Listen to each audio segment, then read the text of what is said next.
A man who fears suffering is already suffering from what he fears. The greatest thing in the world is to know how to belong to oneself. Nothing is so firmly believed as what we least know. To philosophize is to learn how to die.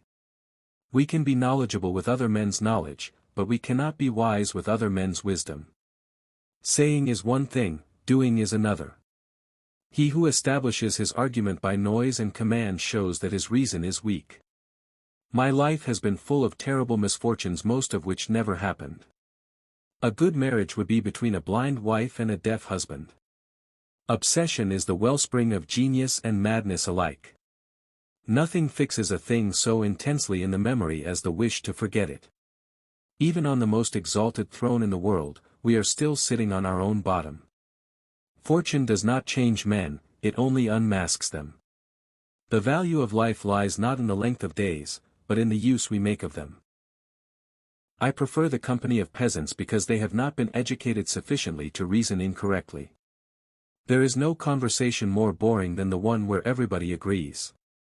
We are born to inquire after truth, it belongs to a greater to possess it.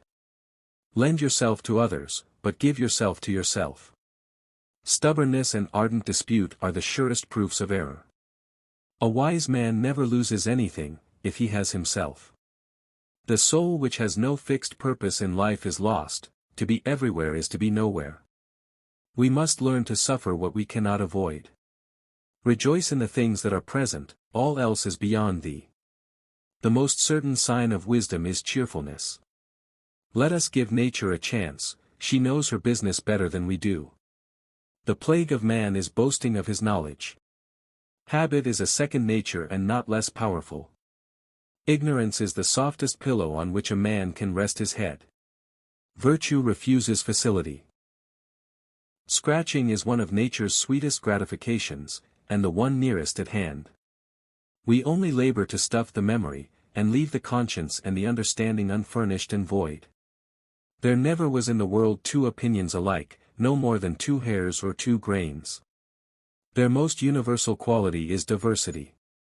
The confidence in another man's virtue is no light evidence of a man's own. All actions are judged by the end result. No wind serves him who addresses his voyage to no certain port. The most universal quality is diversity. Nothing is so firmly grasped as that which we least understand. 'Tis better to lean toward doubt than to lean upon certainty. Man is quite insane. He wouldn't know how to create a maggot, and he creates gods by the dozen. Books are a languid pleasure, but a great support. A man must be a little mad if he does not want to be even more stupid.